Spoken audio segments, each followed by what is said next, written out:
Dans la vie, il y a plein de choses banales, normales, convenues. Avoir un toit, des amis ou un voisin désagréable qui ne dit pas bonjour. Voir le soleil se coucher, marcher dans l'herbe sèche, entendre un portail grincer ou un chien aboyer. Des choses qu'on regarde à peine, dont on ne prend parfois conscience qu'une fois qu'elles ont disparu. Regardez autour de vous. Est-ce qu'il y a des livres, des stylos, un peu de bazar à vos pieds, un bout de ciel par la fenêtre ? Oui ? Alors, rendez-vous compte de la chance que vous avez. Tout ça raconte votre histoire. Et un jour, peut-être, comme Colette, vous y repenserez en vous disant que c'était précieux. Enfin, peut-être pas le voisin.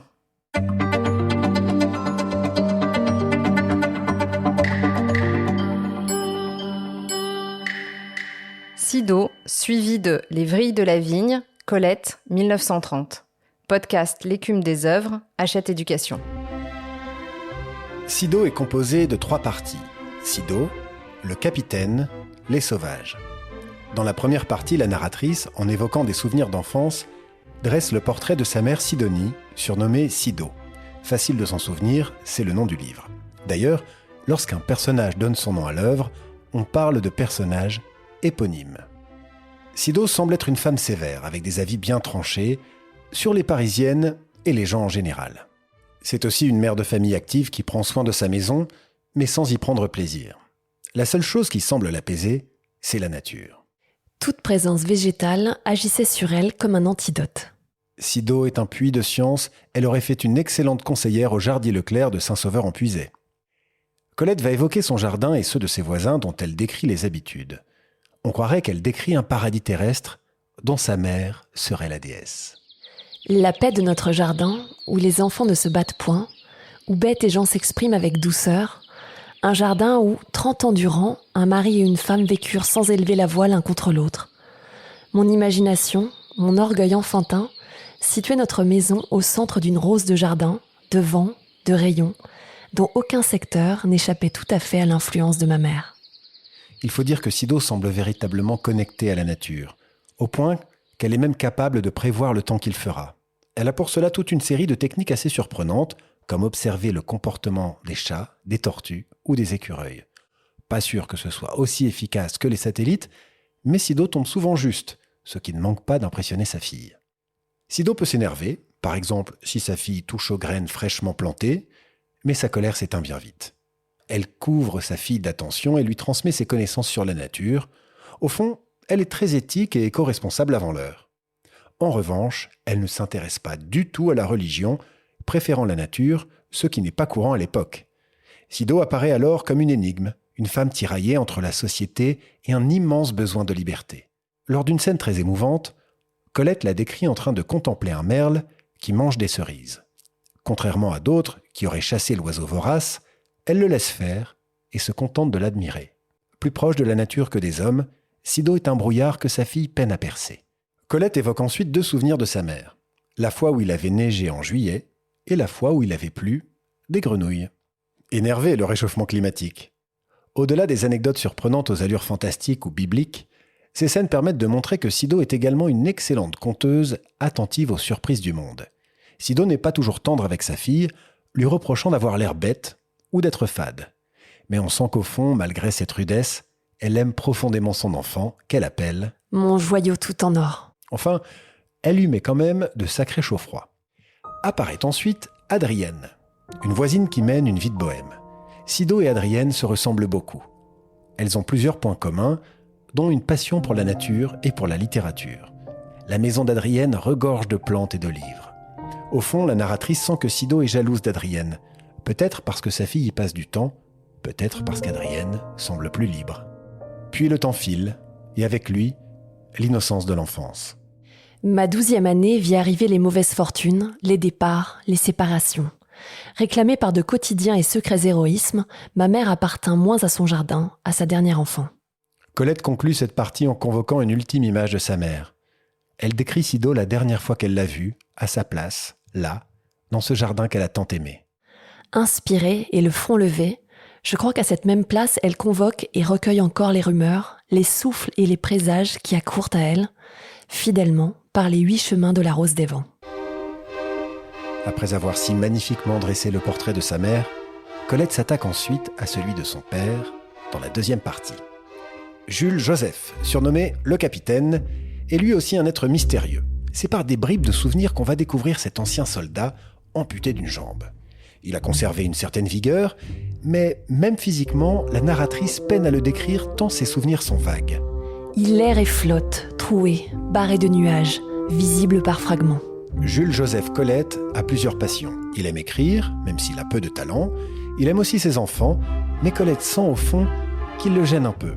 Il aurait rêvé de passer plus de moments seul avec sa femme.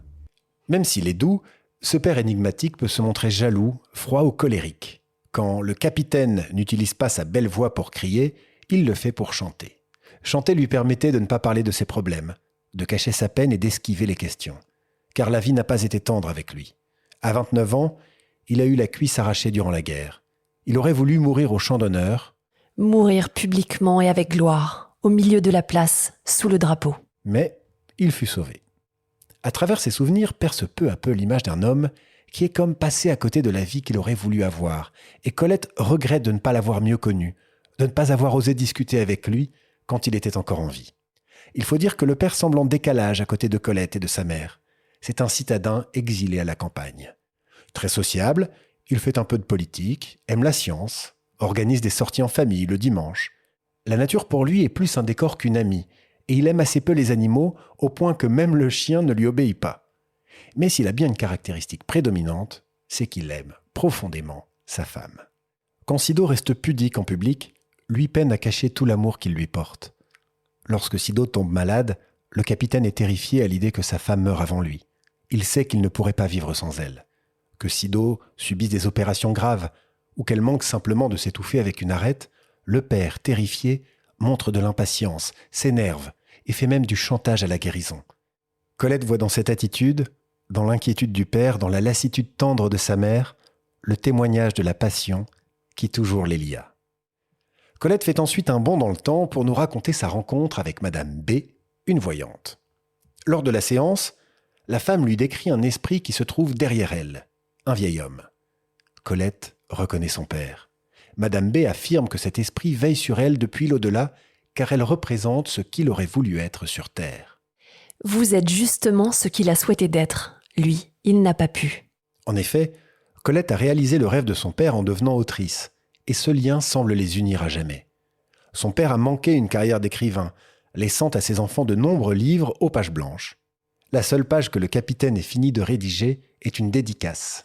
À ma chère âme, son mari fidèle, Jules Joseph Colette. Et c'est sur cette ultime référence à la littérature et à l'amour sans fin du capitaine pour Sido que s'achève cette partie du récit. Ensuite, le portrait de famille se poursuit dans une dernière partie qui se focalise sur les deux frères de Colette, Achille et Léo, que Sido appelle avec un brin d'agacement « Les sauvages ». La narratrice commence par évoquer la mort du premier de ses frères et la vieillesse du second, désormais âgé d'une 60aine d'années. Elle a recours à l'écriture et aux souvenirs pour comprendre comment se forma le sexagénaire à moustache grise qu'est devenu Léo. Et c'est parti pour un petit flashback des familles, mais littéralement. Elle va d'abord nous décrire Léo enfant. Il aimait jouer du piano, mais sa spécialité était de disparaître, de se cacher. Sido était persuadé qu'il deviendrait musicien, mais cela n'arriva pas. Un jour, alors qu'ils sont âgés, Léo vient rendre visite à sa sœur. Il dit revenir de Saint-Sauveur, et la nostalgie s'installe. Colette lui demande comment se porte la campagne. Fini, coupé, plus rien, rasé, on voit la terre, Répond son frère avec amertume. Il est particulièrement marqué par le fait qu'une grille du château de leur enfance ait été huilée. Cela a fait disparaître le grincement qui avait bercé son enfance, un de ces petits riens qui en disent tant parce qu'ils soulignent l'impact du temps qui passe. Après cette scène mélancolique, Colette revient dans le passé et nous présente un jeu auquel jouaient ses frères. Lire des livres en cherchant le mot « mignonne » qu'il détestait. Oui, bon, question fun, on n'est pas sur un FIFA ou un Fortnite, mais ils faisaient ce qu'ils pouvaient. Ils avaient aussi des jeux moins mignons, justement, comme celui d'embêter Mathieu, un jeune garçon dont il se moquait beaucoup, allant jusqu'à parler de le tuer pour rigoler. Pas hyper drôle. Ensuite, Colette se concentre sur Juliette, sa sœur aînée, très peu mentionnée dans l'œuvre, car elle est étrangère à nous, étrangère à tous, volontairement isolée au sein de sa propre famille. Colette évoque en particulier le mariage de Juliette. Le jour du mariage, Colette décrit sa sœur. Tremblante de faiblesse nerveuse, toute petite, accablée de failles et de tulle blanc, pâle et qui levait sa singulière figure mongole, défaillante, soumise. Puis le livre se termine sur le frère aîné, vieilli et un peu triste, cherchant lui aussi à retrouver l'adolescent qu'il avait été. Et c'est ainsi que s'achève Sido et notre voyage au cœur des souvenirs de Colette. C'était beau, non ? Vous en voulez encore ? Eh bien, ça tombe bien, il y en a. Très souvent, Sido est accompagné de plusieurs autres nouvelles, courtes et variées, regroupées sous le titre « Les vrilles de la vigne ». Ces nouvelles, écrites bien avant Sido, abordent plusieurs thèmes. Tout d'abord, les souvenirs et la nostalgie, comme dans la nouvelle « Rêverie du Nouvel An », où Colette repense à son enfance, se disant qu'elle était une enfant très aimée, entre des parents pas riches, et qui vivait à la campagne, parmi les arbres et les livres. On y retrouve également l'évocation de la nature et de l'amour. À ce sujet, l'autrice peut être tendre, comme dans Nuit blanche, où elle décrit avec poésie son lit, cet objet si familier et si intime, puis son amant, dont on ignore d'abord s'il s'agit d'un homme ou d'une femme. Elle peut aussi être critique, comme dans les nouvelles Belle de jour ou La guérison, dans lesquelles son amie Valentine est sans cesse rejetée par son amant. Les nouvelles de Colette sont pleines de superbes métaphores et d'allégories. Les vrilles de la vigne, par exemple, nous parlent d'un rossignol retenu prisonnier par un sarment de vigne. Cette métaphore permet à l'autrice d'exprimer un sentiment d'emprisonnement qu'elle a elle-même ressenti. Cassante, tenace, les vrilles d'une vigne amère m'avaient liée, tandis que dans mon printemps, je dormais d'un somme heureux et sans défiance. En parlant de rossignol, Colette fait la part belle aux animaux. Elle met souvent en scène sa chatte Nonoche ou fait dialoguer son chien Tobichien avec la chatte Kiki la Doucette dans la nouvelle Dialogue de bêtes. Colette utilise les animaux pour parler des humains et de ses sentiments.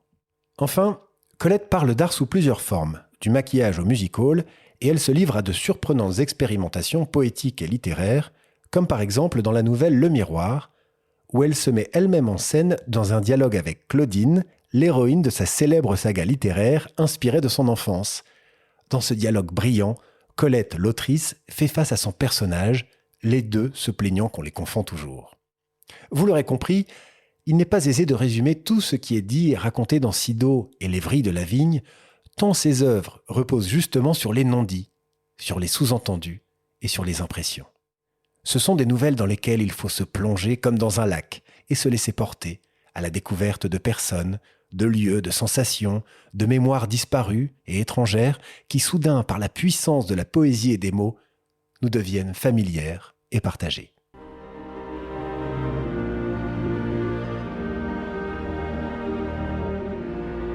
Dans la vie, il y a plein de choses qui peuvent paraître banales, normales, convenues. Caresser un chien, cueillir une fleur pour sa mère, entendre un chat miauler, voir la lumière passer à travers les interstices des volets en été. Et puis on lit un livre, Sido de Colette par exemple, et on se dit qu'en réalité, ça n'existe pas les choses banales, normales ou convenues. Ça n'existe pas parce que tout peut devenir incroyable, enivrant et splendide. Alors, on referme son livre, on arrête d'écouter son podcast et on regarde autour de soi toute la beauté ordinaire du monde. Et on se dit, avec un sourire doux ou mélancolique, que la vie est pleine de richesses invisibles et que ce sont ces richesses qui constituent le trésor du monde. Et ouais, même le voisin.